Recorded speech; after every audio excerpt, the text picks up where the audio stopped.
Remember the 75% rule? Those were the days.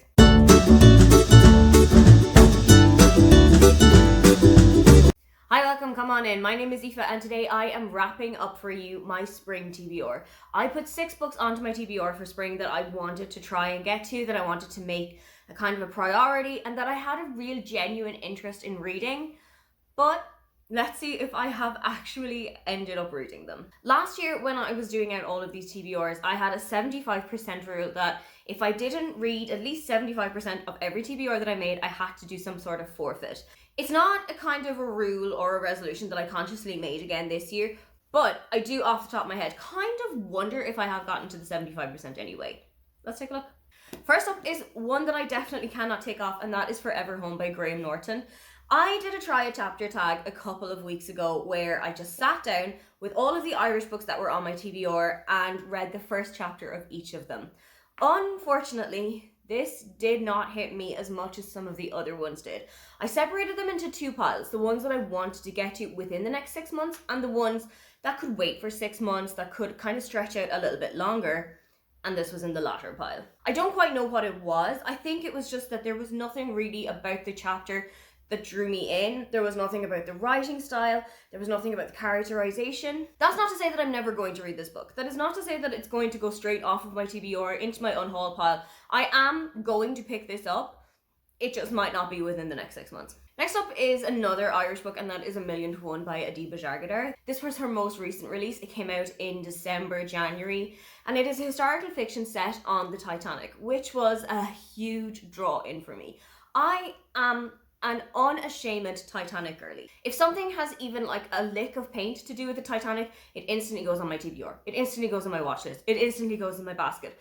I will just eat it up whole. In A Million to One, you're following 4 girls: Josepha, Hinna, Violet, and I cannot remember the 4th girl's name. All 4 of them are passengers on the Titanic, and you are following them in their quest as a heist of one of the world's most famous, most decorated books, the Rubaiyat, which is crusted in diamonds. Josepha is kind of the main person behind all of this, and it was kind of like an Ocean's 11, but with women, and set it on the Titanic.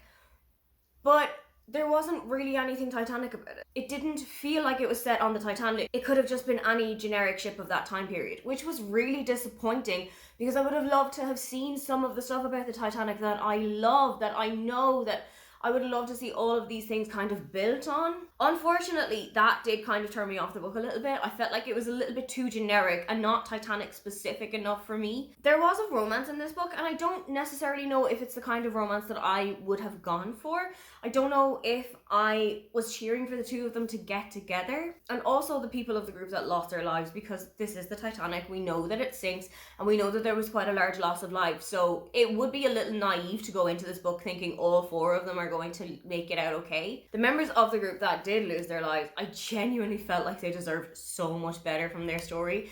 I felt like even there was one of the girls that we never really saw a lot of their point of view, so much so that I can't even genuinely remember what their name is. I cannot remember what their story was. I know that there was one of the girls who had immigrated from Croatia to Dublin. I know that there was one of the girls who was French. I know that one of the girls was an Indian or of Indian descent. And I would have loved to have seen some of those stories dealt with a little bit more too, but it just felt like there was something missing. I think maybe Adiba's strengths lie more in contemporary fiction than they do in historical fiction, and I am definitely going to go and check out more of her work. I know that she has got another book coming out at the start of June, and I'm definitely going to go and pick that up because it has so much that I love in it. It has got cooking competitions, it has got baking in it, and it's got kind of rivals to lovers kind of a situation. So I am going to try and pick that up, and I am going to go into it with an open mind, especially because it's a YA, and those don't generally do it for me as much anymore as an adult contemporary romance. But I'm not going to write her off just from one book that didn't work for me. Who I might unfortunately write off for a book that didn't work for me is Chloe Lee's. This is 2 wrongs make a right, and what I didn't know going into it is that this is a Much Ado About Nothing retelling, a kind of a modernization of the story. Now, I am not familiar with the story of Much Ado About Nothing. I have a feeling that 2 of the characters end up fake dating each other to kind of take pressure off their friendships.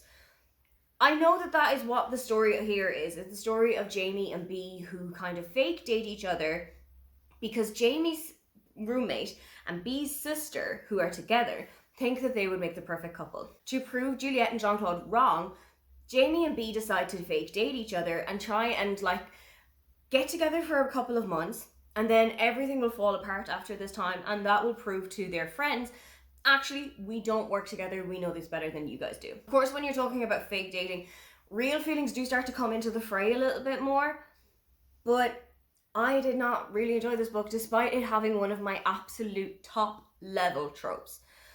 I don't know if it was something about the writing, I don't know if it was something about the characterization, but I noticed that I wasn't looking to pick up this book. I wasn't reaching out for it.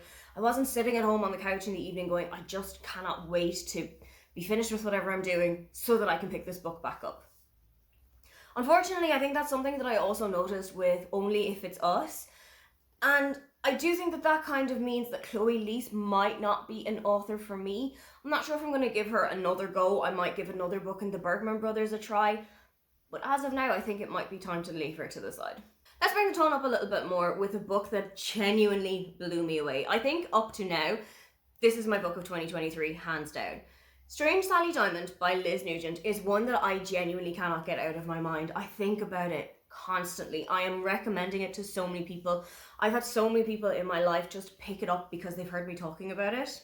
As you can imagine from the title, this follows Sally Diamond, who is a little bit of an outcast in her community. She's seen as the weird child. When she was younger, her father used to joke with her that when he died, he didn't want a big fuss made, he didn't want anything, he just wanted to be brought out with the rubbish and left for the collection. So, when her father eventually passes away, Sally brings him out to the family's incinerator, and this snowballs. Sally becomes the subject of intense media notoriety because of her actions, but also there is an entire past, an entire backstory, an entire life that Sally does not remember, that Sally was part of but has completely blocked out from her mind. She was adopted by her parents, and it turns out that she has an entire other family and an entire other backstory that she was absolutely not aware of. This is one of the darkest books I've read in a really, really long time. It is something that you need to be able to go into with a fairly stable mental condition. You do need to be doing pretty okay for you to be able to read this because it is rough. There are a plethora of trigger warnings that I could go through, and I'd be here until Christmas listing them out to you. Among them are rape, sexual assault, child abuse, abandonment, kidnapping, suicide, suicidal ideation. There's so many of the topics here that are discussed, and I feel like a lot of them were dealt with in a very gentle, in a very respectful manner. They were dealt with so well, and they were dealt with so respectfully, but also they were completely harrowing to read, which I feel is an absolute hallmark of how good Liz Nugent is as a writer. I'm still spellbound by this book. As I said, I think that up until now, this is the best book that I have read in 2023. I don't really see anything topping it at the moment, but we've still got a lot of year to go through, so you never know, something might come along. Sadly, there was another book on this list that I didn't get to, and that was Spring by Ali Smith. I noticed that I was kind of reading them out of order. I have read Autumn, and I enjoyed it, but I think I had a different idea of what it was in my head. And then I skipped over Winter, and I said I'm going to start with Spring in the new year. But it turns out that Spring is the third book in the series and not the second, and they do continue on from each other quite a lot. So I am going to have to rethink my system on reading all four of those kind of seasonal quartet books. I think I might have to go back to Autumn in maybe September, October kind of time, and then continue the circle from there. But because I had kind of skipped an entire book in the series, even for the first couple of minutes of listening to the audiobook for Spring, things weren't really making sense. There were things that were being discussed that I didn't really know what was happening. So I think I'm going to go back to Autumn in Autumn, and then I'll just continue from there. The final book that I put on my Spring TBR was Lease on Love by Fallon Ballard. I borrowed this from a friend of mine who genuinely really enjoyed it, but she did say to me, this had a really strange and really disinteresting to her third act conflict. And I see what she was talking about. I did not enjoy the third act conflict in this book, but there were other things in here that I didn't really gel with either. This book is about Sadie and Jack. Sadie has had kind of the day from hell. She has been let go from her job and she has been kicked out of her apartment. She can't afford it anymore. And when she's on a night out with a couple of her friends, she goes on one of the apps and starts swiping right and swiping left. And she matches with Jack, starts up a conversation with him, and they decide to meet for coffee the next day.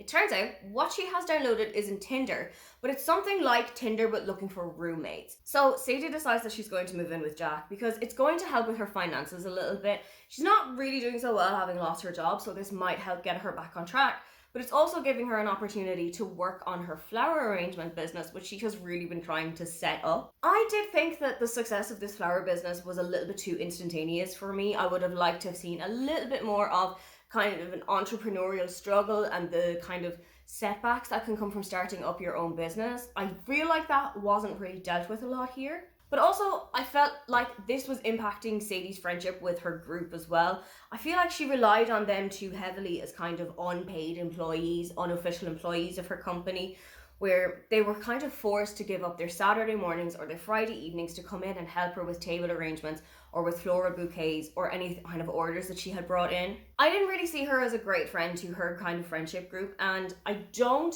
think that endeared me to her as a character. I noticed over the course of the book I wasn't really gelling with her as much as I would have other characters in the book. For example, I really enjoyed Harley, who was one of her friends. And I think if there was ever a chance that we would have gotten a book about Harley, I would absolutely read it. The book also deals really well with grief and with parental death. And I really liked how delicately and how respectfully that was written. Especially because it was not quite new and not quite fresh, but it does show you that grief is continuous. Grief is everlasting, and you will always kind of go through these moments of wishing that your parents were here or wanting to share something with them that you cannot do that. I gave this book 3 stars. I think overall I enjoyed it. It was just missing a tiny little bit for me to bring it up to a 4. And I know that Fallon Ballard has got Just My Type have just come out. I think it was at the start of this year. And I'm going to check it out. But I know that there might be a little couple of things that might not work for me. Those are all of the books that I put on my spring TBR this year. Have you read any of those, or what was the best book that you read this spring? If you'd love to leave me a comment but you can't think of anything you'd like to say, then just leave me a flower emoji. Don't forget to like and subscribe because I have new videos up every week. Now, get on out of here.